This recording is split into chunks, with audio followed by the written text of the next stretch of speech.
Good afternoon, everybody. My name is Donna Fiesel, and I'm your host of Donna's Edge Talk Show, where truth matters. Thank you so much for watching every day, Monday through Friday, beginning at 1 p.m. Central Time, 2 p.m. Eastern Time, as we get to ride home with each other. It's always a fun ride. You know, you can find us on television syndicated, found on Roku, Apple TV, and Amazon Fire. Don't forget, we're Fox News affiliates. We're proud of that association. And you also find us on the newscasters.com. That's the podcast. And all the social media sites. Don, I haven't been kicked off of Facebook in like 3 weeks or so. I mean, it's just been amazing. And I'm saying all the same stuff I did before, so nothing has changed. I have with me a very special friend, a very special guest. His name is Don Brown. He's an attorney, he's an author, and he's a speaker. Let's talk about your books right now. You got some exciting things going on. Well, thank you, Donna. We had Kangaroo Court released. That was my 16th book just before the election. And I've been getting a number of speaking engagements. I'll be speaking at the Charlotte-Mecklenburg Republican Women March 27th on Kangaroo Court. And I'm going to write that down. Wait a minute. I'm going to write that down and be there. Okay. That's March the 27th? March 27th, Mecklenburg County Republican Women. And then I think it's the 28th. Let me see. I'm addressing the Durham County Republican Party. Well, I'm getting my dates mixed up. We're going to be up in Lee County, I believe, on the 28th to show the film, Fallen Angel. And I'm also addressing the Durham County Republican Party. That may be a little sooner. I'm going to have to get on the date for that. But I've got a number of things going on. But hopefully Kangaroo Court, which is about political prosecutions. And I hope Pam Bondi is going to take the likes of Jack Smith and Merrick Garland and Fannie Willis to the cleaners for their assault on the Constitution. But I appreciate the opportunity to mention a couple things about that. You know, it's been an amazing first, it's been almost since January the 20th, we are just a little over a month out into it, and the breakneck speed at which this administration has moved in a highly synchronized and calculating manner and organized manner has been like nothing we've seen, and the precision and synchronization has been all for the good. So right now, it's a nice beginning to March, and so I'm glad to spend a couple of minutes with you today, Donna. Well, it's good to spend time with you always. Now, let's talk about the little meeting between President Trump, JD, and Zelensky. I know what you're going to say, but I got to hear your thoughts about the whole thing. Well, I've been arguing for quite some time with a number of my Republican friends, some rhinos, some just ignorant, that, the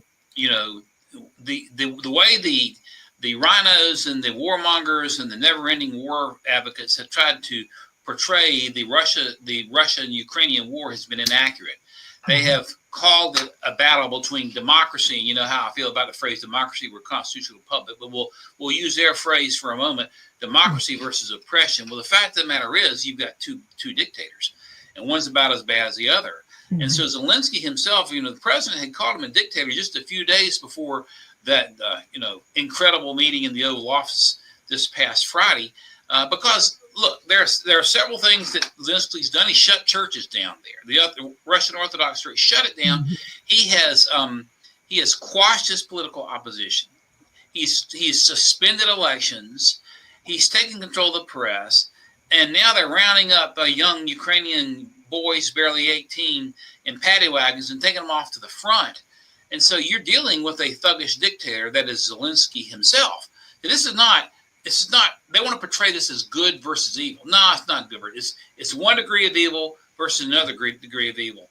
And so I've been arguing, and I've argued for some time, even if you remove the fact that Zelensky is a little bantam rooster dictator out of the equation, there are only a certain set of criteria we've got to follow before we get involved in foreign conflicts. Has the United States been attacked? No.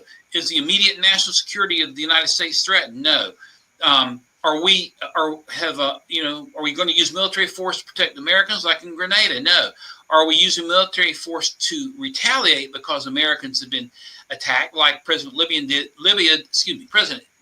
in Libya in '86, or like Trump did with Soleimani in 2017? No, none of that fits. And the next question, is the nation a strategic ally bound by treaty such as the NATO nations? Ukraine doesn't meet any of that stuff.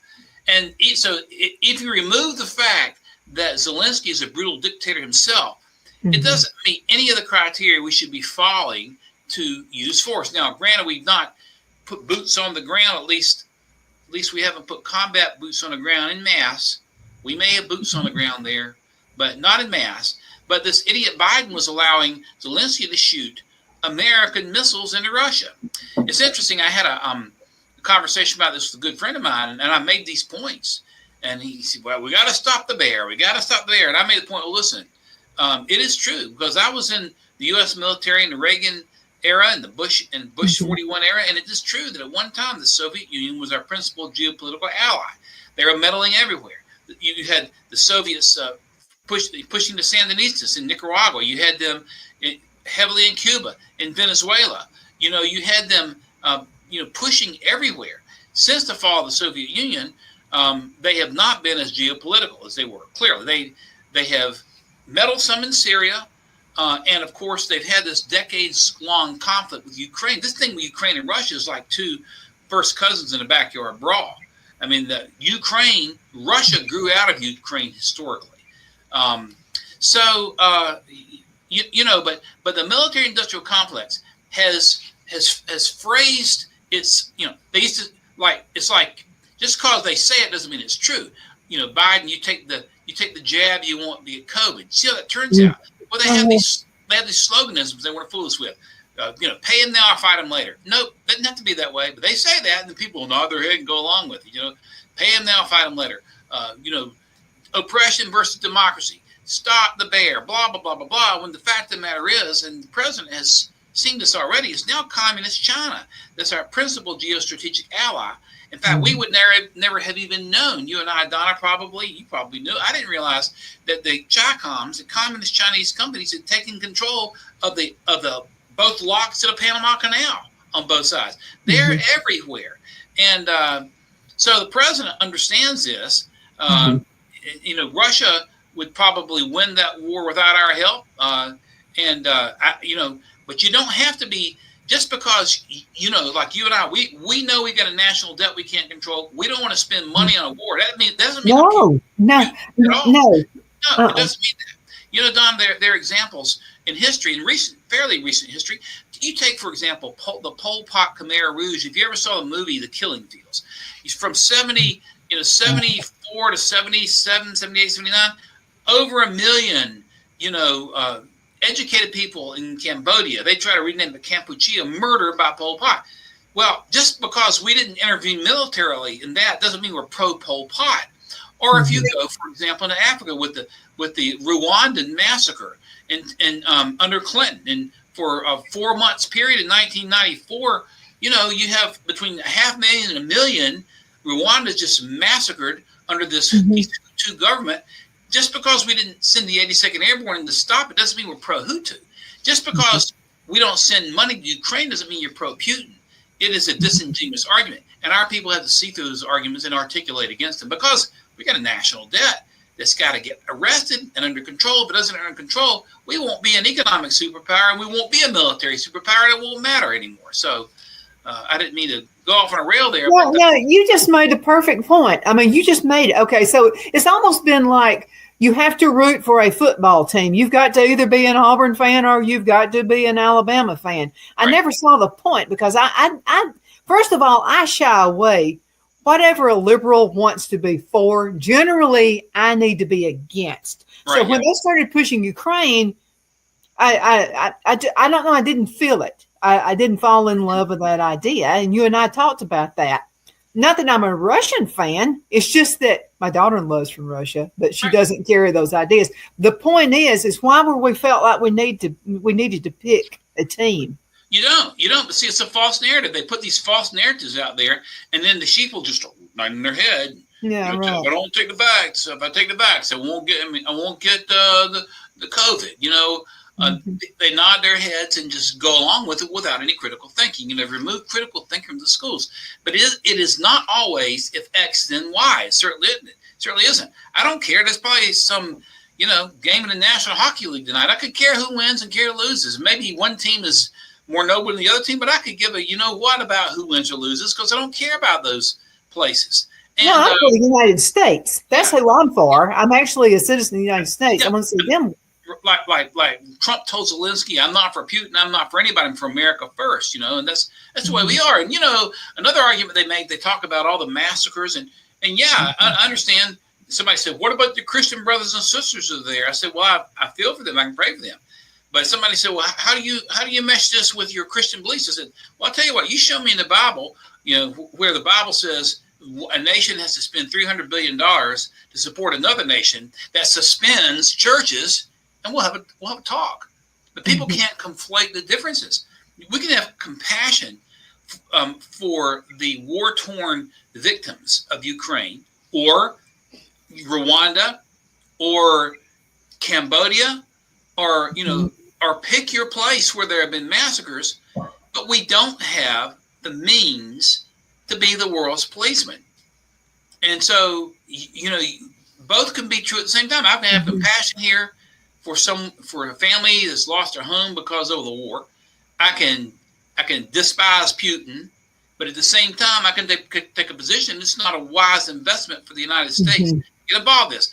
My friend was saying, I said, listen, would you risk? He said, you got to stop the bear. I said, well, the bear, I'm not convinced the bear, Putin is not, in my judgment, is not going to attack a NATO country because he hasn't been able to win Ukraine.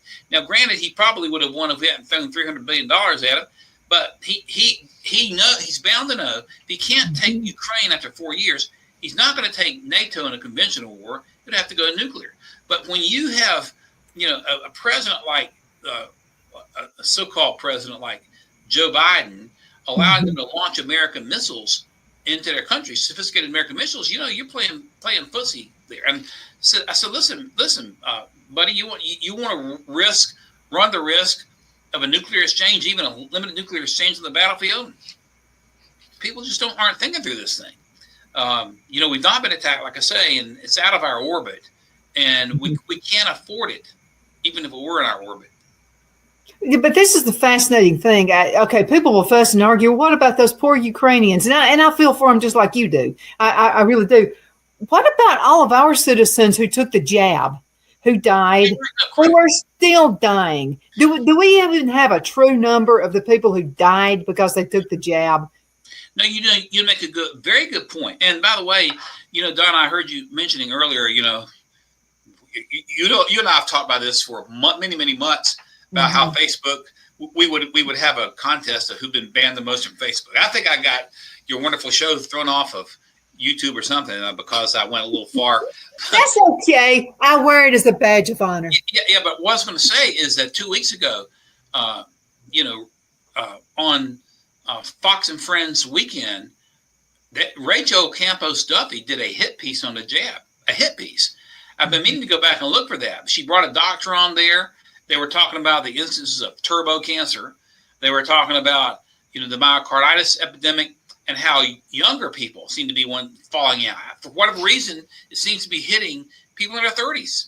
Boom. Not just that, but what a change in the last 4 years, whereby, of course, I'm not convinced that Rachel ran that all the way up the chain of command to Fox executives when she and her producer decided to do that show, because Pfizer buys time on Fox. But you got a good point. We got our own Americans who are dying from this. And above and beyond that, we still have homeless people in Western North Carolina, Donna. I posted, these people, they put these little, I'm with Ukraine. They put this blue and yellow flag, blue and yellow heart. I posted, I am with Mark.Ukraine, Western North Carolina. And, you're in northern South Carolina. You're just a stone's throw from those folks. Donna, you're closer to them than I am. We're in the Charlotte metro region. You're closer to them now than I am. And these are our friends, our neighbors, our family members. They're us.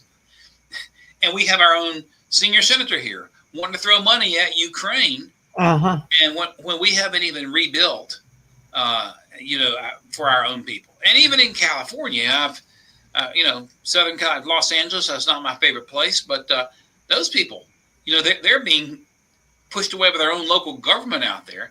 But our priorities are all out of whack. And so you got to set your priorities according to a certain set of rules and standards. Well, they want to set the set of rules and standards is the problem. So Phil and I, we'll go down 85, and then I don't even take any of the alternate routes. I just go straight down 85 and then hit I-20 to go back to Alabama when I go back. Right. Off of I-20, close to where the parks and things, Six Flags, you'll see a number of tents that Americans are living in. I'm talking tents, and it has been really cold outside. Okay, why are we helping other people in other countries when we have our own people who are living in tents? Well, because the globalists want America poor. That's the answer to the question. That's obvious. Said it for years. You can't have globalism, a one world governmental structure, if you have one nation that is nationalistic and an economic superpower, the United States. So you've got to impoverish the United States. You have to weaken its military. And all this junk that Doge is uncovering, or that we've seen so blatantly with Ukraine, is by design. It's not by accident. It's to weaken the United States, our constitutional republic, not democracy. We have a constitutional republic. It's to weaken our constitutional republic economically, militarily, to impoverish us. That's what they are seeking to do. And that's why you're seeing this. Well, I had relatives, my brother, number one, who was taking the jab every single opportunity he got. Okay, he was trying to shame my husband and me, Phil and me, and because we haven't taken the jab at all. He's tried to shame us. Well, my sister-in-law actually told me that he's wishing now he hadn't taken it. Well, of course. I mean, unfortunately, he catches everything that comes. No, it's weakening people's immune system. The more you take it, the more it's going to weaken the system. And you know, the Robert McCullough, who was one of the inventors of the mRNA technology, came out against it as soon as they were proposing forcing on people because of what he says. One of the inventors says the mRNA technology weakens the immune system. It's designed to attack one virus as it exists at that point in time only, but it weakens everything else. And we know what we know about viruses, they're never the same. They mutate, which is why the flu shot doesn't work, because they found last year's flu, they built a shot to attack last year's virus. But guess what? Well, it's too late, isn't it? It's mutated. It's mutated. By the time you get jabbed the next year, and what you've done, you've inserted the person accepting the shot with last year's virus, so they get sick from last year's virus. So, but people just... I'm sorry, but that's a little bit like eating a loaf of bread that was made 2 years ago. That's not going to do me any good. I mean, it's going to be rotted and melted. Right. Unless you want the penicillin from it. Right. Well, not only will it not do any good, it'll actually do harm. So, but we're battling wrong ideas and wrong thinking and non-critical thinking, whether it's with a jab, whether it's with Ukraine or whatever. And unfortunately, many people just nod their head because somebody said it on TV, repeat it. Somebody says something on TV, folks will nod their head, they'll repeat it like a bunch of parrots. And it's difficult to combat that sometimes. Yeah, absolutely it is. Okay, let's talk about Trump's cabinet. I have never been more excited. But there's a little bit more about the Zelensky thing that went on. First of all, I think it was terribly rude to go to the White House when you've been pandered and you've been given billions of dollars, basically, from the prior administration, and you want to come to the White House and act like a behind end. I just don't think that's a good thing. And I love JD the way he came out. As a matter of fact, he got a little rougher than Trump did. He did. Well, I've heard some people say, "Oh, what a clown show," or "I don't like the way he talks." Hey, if you ask me, Trump could have gotten rougher with the guy. I think he could have. Yeah. Those of us who are average people who are sick and tired of the deep state and their snobbish attitude towards we the people, this president taking it to this guy is exactly what the doctor ordered. All Zelensky had to do was show up, nod his head, smile, thank the United States for $300 billion, and sign a minerals deal that's separate from everything else. That's all he had to do. Right, all he had to do. And that minerals deal, and he was told by Lindsey Graham, I understand that, he was told by his own, ambassador and by others, don't try to bring up security assistance. Okay? Well, he did it anyway. Well, of course, had he signed the minerals deal, it would have strengthened his economic ties to the United States and given him more security by virtue of that anyway. And he could have continued to negotiate. That deal was not going to stop all future negotiations. But he tried to have a doggone, tete-a-tete in the Oval Office with the strongest leader in the world, and he found out. Was a master negotiator. Yeah, with the guy that wrote The Art of a Deal, and he walked away with a steel boot up his rear, Zelensky did, and was begging to come back just as soon as Trump kicked him out of the White House. I think, he's begging to come back. You see how that worked out. He'll probably eventually sign it, but he's over there talking to the Europeans now. And what are you going to get? You're going to get the French to defend you. You're going to get the British to defend you. Like Trump says, you got one option, and that's me. That's this country, and you just blew it, buddy. So he got really smacked down pretty hard, but he needed it. He's an arrogant little dictator. He needed it. So I was very, very pleased with the way that turned out. Oh, I was too. But I'm going to tell you, it's a slap in the face when all these folks, I have friends in Asheville who are not quite as liberal as they were, by the way. So the hurricane actually may have helped in a good way. They're not being helped at all. Still, there's no help for these people, but you want to throw billions to Ukraine. I still take that as a slap in the face. Well, it is a slap in the face. And, we had Lindsey Graham, your senator, and Thom Tillis, our senator. He's not very popular here, by the way. Both of them, by the way, come out and just start defending Zelensky the day after Trump called him a dictator. Okay. Now, Lindsey did come out and say he should resign after the incident in the Oval Office, to his credit. Tillis has said nothing. But those two guys have been up, Zelensky's skirt from the beginning. And in fact, Tillis was called on a carpet by Rand Paul. I don't know if you saw the video on that or not, Donna. Tillis, I'll send you the video. In fact, you probably show it. You should show it. We'll discuss it when you get some time. But Tillis put this proposal on the floor of the Senate to spend X number of millions immediately for hurricane victims in Western North Carolina. Rand Paul came onto the floor and seconded it and made a motion for a unanimous passage. Well, the bill if passed would have pulled money from the green energy. Okay. So as soon as Rand Paul makes that motion, Tillis, who made the bill, then objected to his own bill. Okay. And that set Rand Paul off, who stood up and basically called Tillis a liar on the floor of the Senate. You see, Tillis wouldn't be able to say, I made a motion to spend all this money on Western North Carolina, but he didn't want to spend the money because it was going to pull it away from green new energy. But he wanted to make the political claim, I made a motion to spend this money. And when Rand Paul calls his hand and says, I second and move for unanimous consent, Tillis objects to his own bill. It would have pulled money from Ukraine and green energy. And that's what we're dealing with. Okay, that makes him look plain stupid. So it's pretty obvious that Tillis had some kind of an ear thing in his ear, and somebody was saying, hey, Tillis, you might need to back down on that one because, the way it's going, it really looks like he's a puppet, in other words. Tillis is a puppet. Somebody told him, somebody pulled the string and said, no, we don't want to go that way, we want to go this way. Puppet, I think puppet is a good description there. He is playing footsie with Pete Hegseth's sister-in-law, trying to tank that nomination.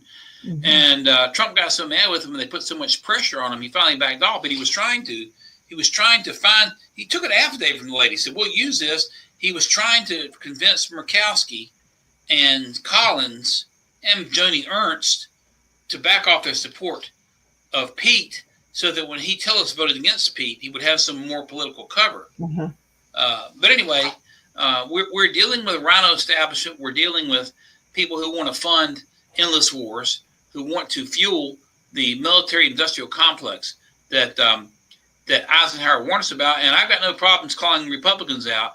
I go online and these Democrats, rock. And I say, listen, you need to put your country over your party and stop just blindly supporting everything the Democrat says. Their Republicans need to be gone. McConnell needs to be gone. Tillis needs to be gone. These people need to be replaced by constitutional conservatives from these great states. And I just got to tell you what I'm seeing since I've moved to South Carolina. I'm seeing ads against Lindsey Graham. And it's not his opponent doing it either. This is like conservative people, conservative groups. They're paying for ads to get him out. Well, the thing is, those guys, like Tillis, for example, is having a fundraiser in Raleigh, and every member of the North Carolina Republican delegation is going to it, with one exception. That's Mark Harris. Mark Harris is the only one that's not going, but every one of them, Brad Knott, Tim Moore, Rouser, they're all in this. And Tillis has a 49% conservative rating from Conservative Review, an F. He has an F rating. That the same publication run by Glenn Beck's organization, as I understand it, gave Dan Bishop a 100%, an A. Tillis got 49%. In I think it was 19, Rand Paul proposed a bill to audit the money going to Ukraine. Tillis opposed that. I mean, that's the type of stuff we're dealing with. And we have, the question is, right now we are enjoying victory after victory with Doge. But the question is, how are we going to take the torch and pass it forward when the president's out of office? Yeah. And these rhinos are saying to themselves, well, Trump will be gone in 4 years. We'll go back to business as usual. Either we're going to stop it now or we're not. Either we're going to take the torch of America first and ensure that it's passed to the next generation, or we're not. And there's nothing in between. Well, I think we have some young folks out there who've seen that it can be a different world. They've been raised with Common Core. They've been raised with, can't think for yourself kind of agenda, going through their high school, elementary years. They're seeing a different approach to how the world can be with Trump. And I know this because I've been to several events. Young people are there. It's another generation. Right. I'm not talking about the one before, they're ruined, but I'm talking about the newer ones coming in. They say they don't want to be like their parents who do votes for stupid things. I mean, they actually want to live. They don't want to rent homes for the rest of their lives. They want to own something. And I think we're seeing a new trend coming out. And I think Trump's helping make that happen. Let's go into a commercial break. Can you believe half the show? Time flies. Let's go to a break. We'll be right back. Twin City Used Car Sales has been serving drivers in the Northeast Alabama area for years with a quality selection of late model used cars, SUVs, and pickup trucks. On top of our extensive selection and competitive prices, we offer professional auto financing services for used car buyers of all credit levels. Whether you've just begun your search or you're ready to secure your next vehicle, at Twin City Used Car Sales, you will drive away with the vehicle of your dreams. The sales and finance staff at Twin City Used Car Sales looks forward to serving you, and you can apply for financing online before your visit to our used dealership in Gadsden, Alabama. Check us out on the web at twincityusedcars.com or go by our location at 901 First Avenue, Gadsden, Alabama. We sincerely look forward to serving you.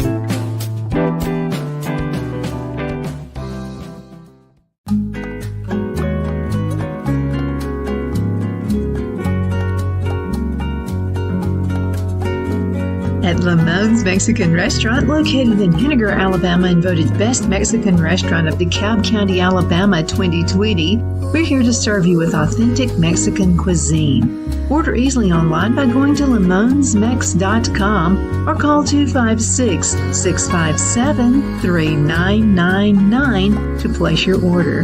We're open Sunday through Thursday, 11 a.m. to 9 p.m. and Friday and Saturday, 11 a.m. to 10 p.m. Whether you're celebrating a cozy date night for two or a celebration for a crowd, at Lamone's you'll love our atmosphere and friendly servers. Thank you for dining with Lamone's Mexican Restaurant.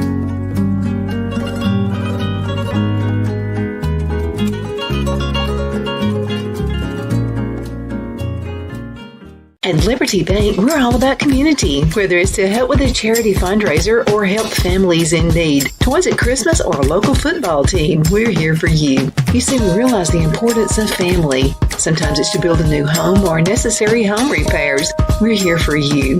If you like the feel of a small town bank with all the conveniences of a big city bank, we're here to serve you. You will find us at any of our convenient locations in DeKalb, Marshall, Etowah, and Blount counties in North Alabama. You can call and speak with any of our friendly staff at 256-659-2175 or check us out on the web at libertybankal.com. And thank you for your support of our community. Member FDIC, Equal Housing Lender.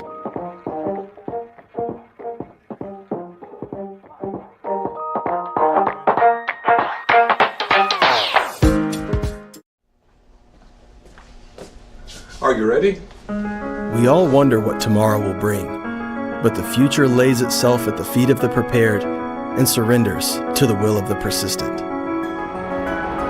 It's not easy, but today shapes you so you can shape tomorrow. With Northeast Alabama Community College, when the future asks if you're ready, you can answer. Yes. Begin your future at Northeast Alabama Community College. We're back. My name is Donna, and I'm your host of Donna's Edge Talk Show, where truth matters. Even if it hurts me sometimes. But hey, we've got to be woke up out of this crazy agenda that we're in.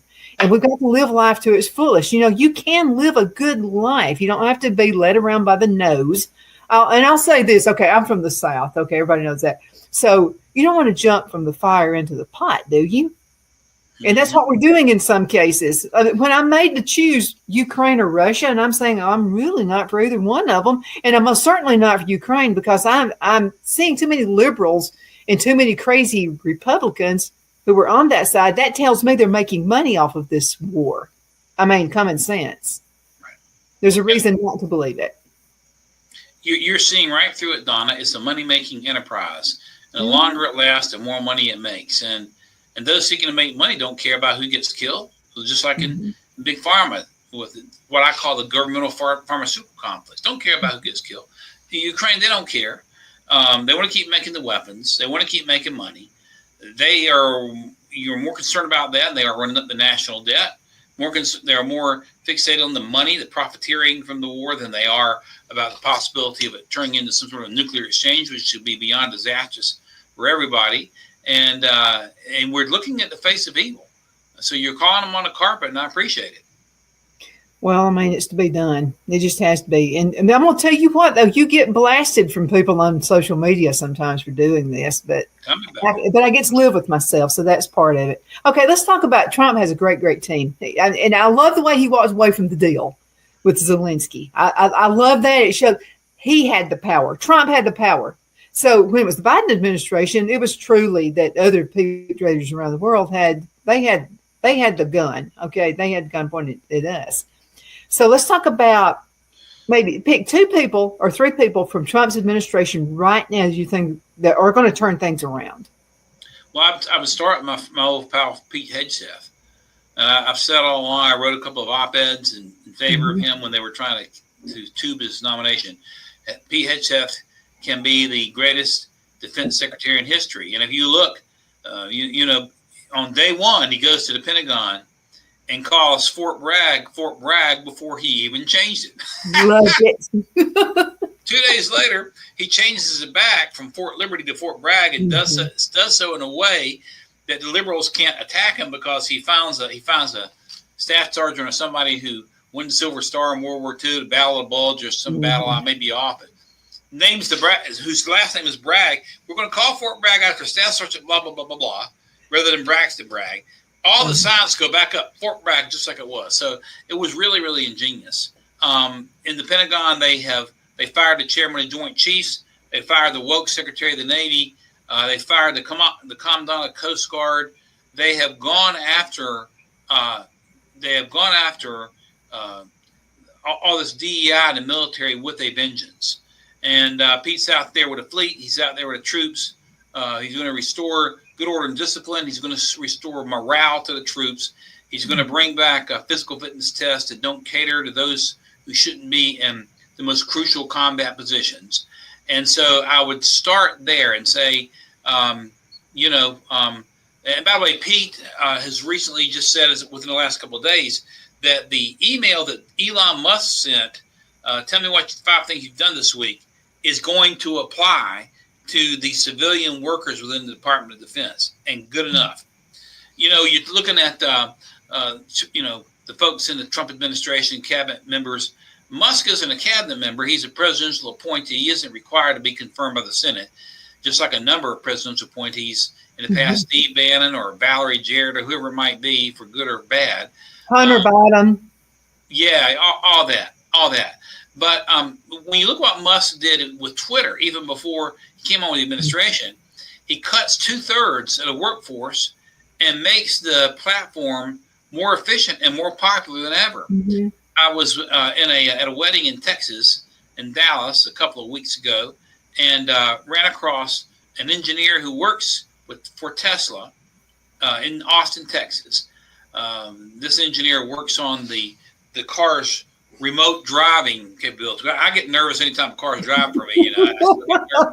This engineer's working on that. But I said, what's it like working for Elon? Well, this fellow has been in Elon's presence many times. He said, well, Elon in private is just like you see him on TV. He said he comes into Tesla and he will deal with the engineers directly. He will make them justify everything they're doing, justify the expense.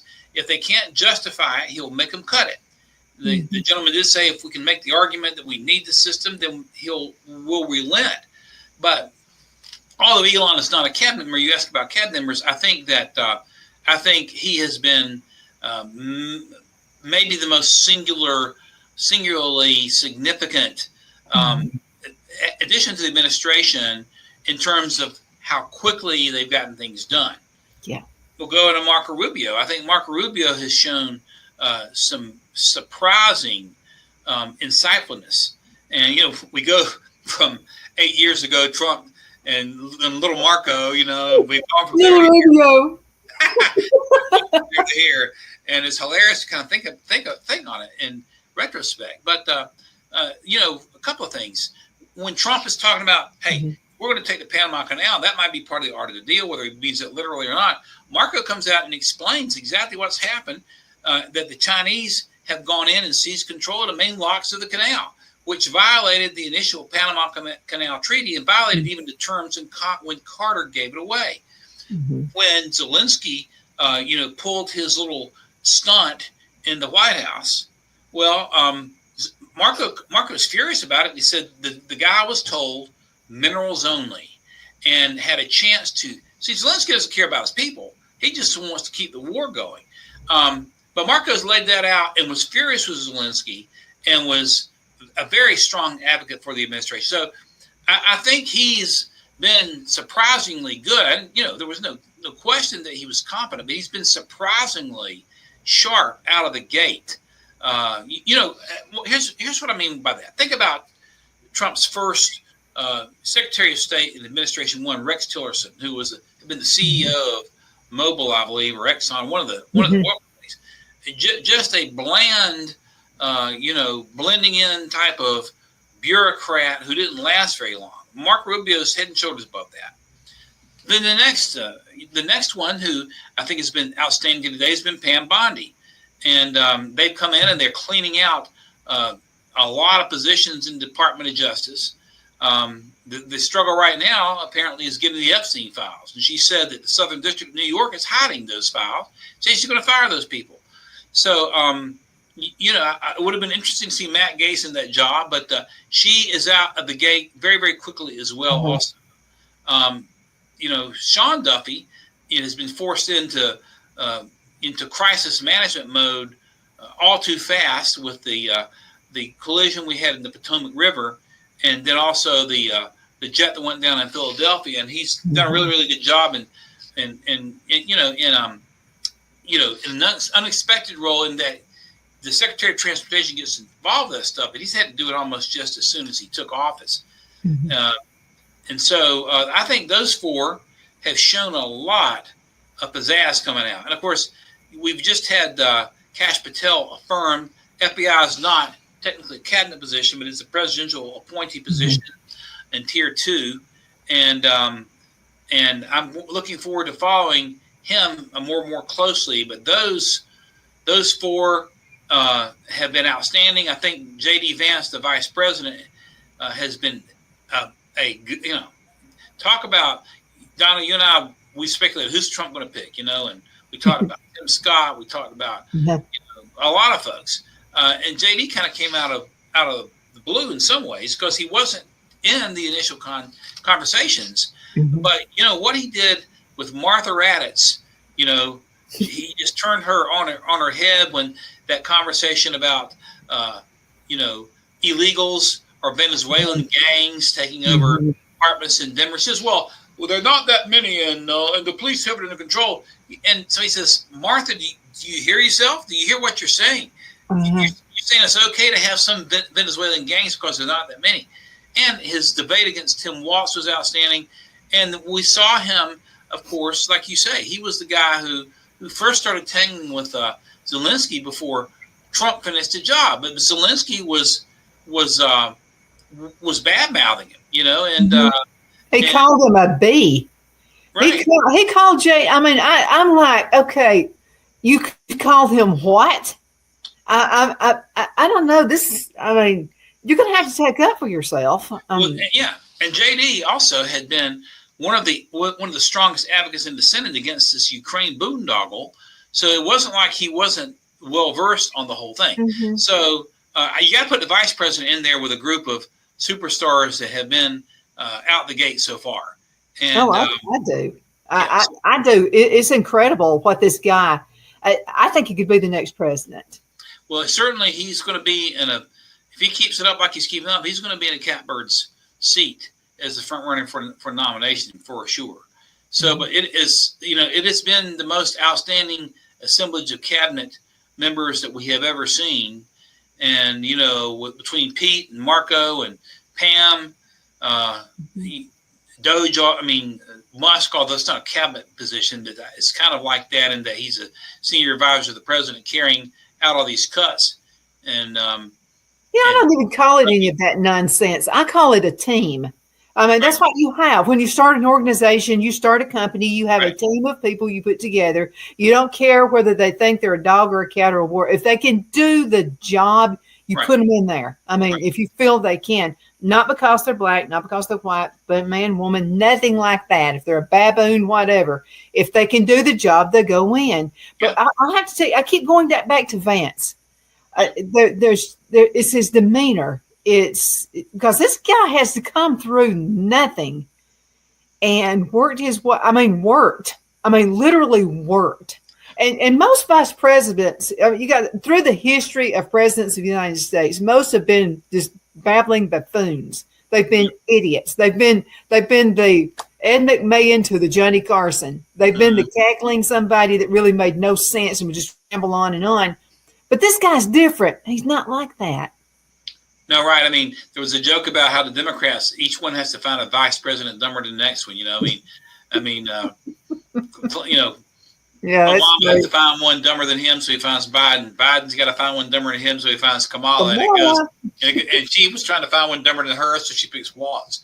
But J.D. Vance is sharp, and he has an incisiveness about him. His style is different than Trump. He's not as Trump is a newer developer. And America has voted 3 times now for a wrecking ball to go in and break up the inside of the deep state. J.D. Vance is effective, just about as effective, but in a different way because he is so sharp with his logic. And he's gentlemanly, but he's sharp with his logic, just like his question against Martha Raddatz when she was trying to defend the presence of Venezuelan gangs or try to suggest that they weren't all that serious. He has been a great compliment for Trump as his vice because they're on the same page, but with different style. So it depends on which style you want to have for today. You've got him as well. So it's an outstanding team. They have moved very, very quickly. They will continue to move quickly, in my opinion. And the Democrats' attempts to divide them against one against the other has not succeeded at all. And so I'm very optimistic. It'll be interesting to see 30 days from now where we are.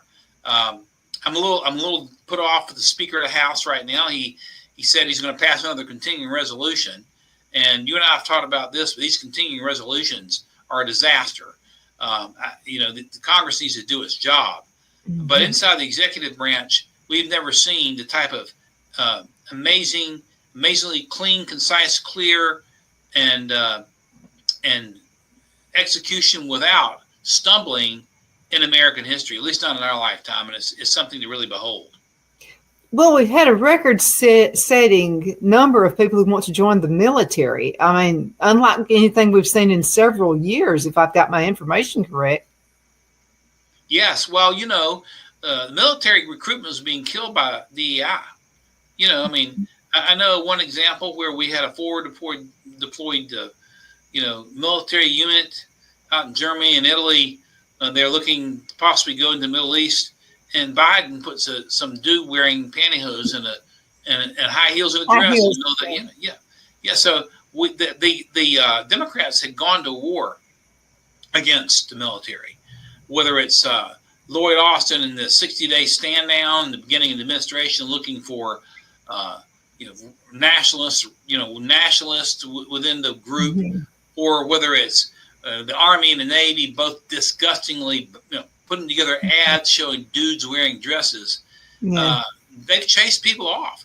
They chase people off of the vax. Now Trump is going to say, "Hey, if you were forced to take the vax, had to leave, you're welcome back when we give you back pay." So Pete Hegseth and the president are going to work very, very quickly to reverse the recruiting deficiencies for the Army and the Navy, especially, which have been a threat to national security. But the pay will boost, the level, the commercial qualities, recruiting commercials have now gone, masculine and machismo again, rather than just some dude wearing a freaking, set of pantyhose and a pocketbook. Some of the doing the Kardashian pose. No, right. So some of the deliberate attempts to recruit these weirdos in the military that the Democrats are pushing to make you vomit. Yeah. So we're going to see a quick turnaround there. I go back to the transition between Carter and Reagan. This is the thing. This is the most similar to that, but except for Joe Biden and the Democrats now are far worse than Carter was. Carter was a weak, ineffective leader, who did stupid stuff like give away the Panama Canal and all that kind of stuff. But Reagan, and we were suffering in recruitment then. Within 2 years, Reagan had righted the ship, and I expect the ship's going to be righted pretty quickly here under the Trump administration. Because that was in the 70s, and I was actually thinking about joining the military myself. I wanted to be in the Air Force, wanted to fly planes. Of course, my grandmother talked me out of it. She said, "No, women don't do that." But we're from Alabama, so that's the way it goes. But anyway, I literally thought about it, and then I thought, I don't know that I want to be in his administration. I thought maybe my grandmother has something there. We had soldiers and sailors and Marines on food stamps under Carter, and it was ridiculous. We had a lot of drug use in the military and during the Carter years. But let's say Reagan turned things around pretty quickly. That's happening now. Reagan never had a sec def like Pete Hegseth. He had Cap Weinberger. He had some decent sec defs. Carter had Harold Brown, who was kind of like a technocrat guy as his Secretary of Defense. But Pete Hegseth, again, I think he could very well go down as the nation's greatest Secretary of Defense before this is over. And it's going to really help recruiting. Okay, now you're a numbers guy. And so, now when Biden shut down the pipeline, how many people lost their jobs? Hundreds of thousands. And the Democrats. But we're griping and we're complaining and we're gnashing teeth and all this kind of stuff about Trump actually, clearing out the overpopulation we have of people working in the government. Right. Well, right. Exactly. That's exactly right. They make situational arguments depending on what they want to make. So they could care less that you have hundreds of thousands of workers losing jobs because the pipelines are shut. But when Trump goes in and starts putting together plans to reduce the size of the federal government, which needs to happen, they bellyache like a bunch of crybabies. But they're going to bellyache in a way to take a position opposite what Republicans are doing, especially Trump. So they have no credibility. So how are other countries looking at us right now with Trump in? Well, if you're a country, like France or England, Western Europe, that's essentially gone socialist, you're going to hold your nose up like the socialists are. If you're Viktor Orban and the Czech Republic or whoever. Or Poland, you're going to Eastern European, you're going to like it more, I think. So it just depends on who. But bear in mind, largely we've got a bunch of liberals out there in the world, and so you're going to have a bunch of pro-Ukrainian liberals that are going to hold their nose up. I saw today King Charles now had Zelensky at Buckingham Palace. Zelensky's going to address the Houses of Parliament. people like to have him in and kiss up to him, and it's just going to depend on who it is, Donna. But we can. Well, I just kind of always questioned the sanity of Prince Charles when he left Princess Diana for Kamala, whatever her name is. Right. Well, he's been kind of a left-wing guy all along, and he's held it in pretty much since he's become king. But see, the people like that, Western Europeans, they'll hold their nose up. They don't like Trump's style. But then, like somebody said, if you don't like, the way we're, tightening the belt on Ukraine, you stroke a check yourself. Somebody posted on one of the social media sites the other day, for all you left-wingers that are complaining about Trump seeking to end the spending in Ukraine, pull out your checkbook. Write Ukraine a check yourself. Go over there and adopt some kid yourself. Put your money where your mouth is. Of course, they want to do that. They want to use my money and your money. Yeah. Let's talk about the people who are supposed to leave planet Earth because Trump. I mean, they're going to go to another, leave Earth and go to another planet. Whoopi Goldberg. Okay, let's talk about her. What was Ted Danson thinking, by the way, when he married her? Yeah. Like, that's really funny. What are you thinking? He's always been a lunatic. Exactly. Who knows? These people don't have any common sense. They just, I think they do half the things they do just for attention only. Like some of these politicians we have, it's a matter of the craziest thing they do to get attention. But they live in a bubble. Nobody's paying attention to them. What's the little blonde's name that dates the Kansas City player that everybody's, all the teeny boppers freak out over? Not Britney Spears. What's the girl's name that was a Kamala? Oh, yeah. Dates the Kansas City football. She wears a really red lipstick. Tall, skinny, I can't think of her name right now. Yeah, I listen to nothing she has. She has written songs about every breakup she has ever had, and it's always the guy's fault. Right. I want to say Britney Spears, but that's not right. No, I can't think of her name. They're all the same to me, if you ask me. Yeah, me too. But they've got zero. I mean, they think they're influential. They're not influential. She was being booed at the ball game. She was being booed. Trump comes out, and it's like this huge crowd of cheers. Yeah. So the notion that these people really are influential is in their own mind to a large degree. Yeah. People don't care. And so. That's what I'm saying about the European. Okay, Prince Charles. Let's just use him for an example. I have a good friend. His name is Rick Staines, and he is from England. Okay, and so he talks to real people like I talk to real people. He's in the United States now, trying to become a citizen. And so I just asked him. I said, "Okay, you have friends. Your daughter is still there. Your son is still there. What do they really say?" I know what Prince Charles, an idiot like that, but what do real people say about Trump versus Biden? He said they think Biden was a moron. Right. Like the real people there. They really thought we were going to crumble within those 4 years. Well, anybody with any common sense can see that very, very easily. And whether they like Trump's style, they don't like his style. They don't like the way he talks. I'm just fine with the way he talks. I love the way he talks. It's refreshing. Yeah. Reminds me of my dad. We've had that. Like discussion. I said, I have these people, what an embarrassment the way he acted to Zelensky. Well, what an embarrassment the way Zelensky acted. As far as I'm concerned, he could have taken him to the woodshed and kicked him a little harder. That's just me.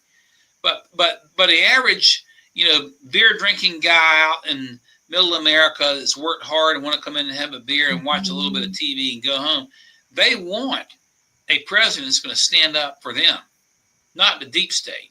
And this divide, the Constitution, the preamble, we the people, not we the government, not we the deep state, not we the State Department, not we the CIA, we the people of the United States, in order to form a more perfect union, establish justice, ensure domestic tranquility, et cetera, et cetera. We the people are on a different side of the governmental deep state and the elites. And he, that is President Trump, taps into that. He might be a New York billionaire, but he taps into that because I think it's genuine. If he was a typical New York billionaire, he would have never made his kids go to work in his company and learn how to earn a living, even though they have a trust account that they don't need to do that. The Kennedys never did that. Others don't do that. But he's a different breed, and we the people can prevail, but we've got to remain vigilant. Jefferson said the price of freedom is eternal vigilance. We got to make sure that we're putting people into Congress now that are committed to carrying on the America First torch. and not just to buy their time until the president's gone and back to business as usual with these crazy spending habits and back to this woke agenda that they have. We got to cut that off before nipping in the bud before it rears its ugly head. Let's talk Kennedy. Has he surprised you? Well, first of all, I'm pleasantly surprised that he got confirmed. And I should have brought him up earlier when you were asking about cabinet members. He pleasantly surprised me when he canceled, these future COVID-19 vaccination contracts. Mm-hmm. So to answer your question, I suppose I'm not surprised that he did that, but I'm pleasantly surprised that he's in the position that he's in, and that he has been firm in.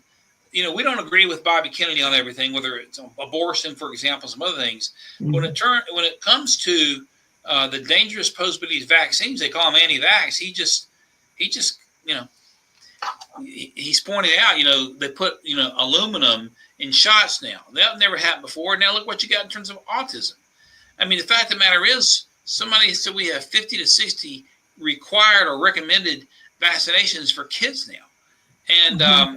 So I'm surprised he's in position. He has been very pleased with his execution so far. He's another one. I think we're going to see a lot of positive stuff coming out soon. So I guess to answer your question, I'm surprised that he's made it this far. Pleasantly surprised. I was surprised, when he endorsed Trump back last summer and came mm-hmm. out to that big event, where people are cheering him when he comes on the stage. Mm-hmm. Americans are forgiving people. Bobby Kennedy's not his uncle. He's not Ted Kennedy Jr. And his whole family has, of course, disowned him. They turned on him. I think the Democrats did us a favor when they disowned him. I really did. When they didn't let him go on the Democratic ticket, right? Well, I think that they tossed it to us. They tossed it to Trump. They're fools. They disowned Bobby Kennedy. They disowned Elon Musk, who used to be a Democrat. Of course, Elon said, I didn't think much about it. He never thought much about it. So they disowned both of them.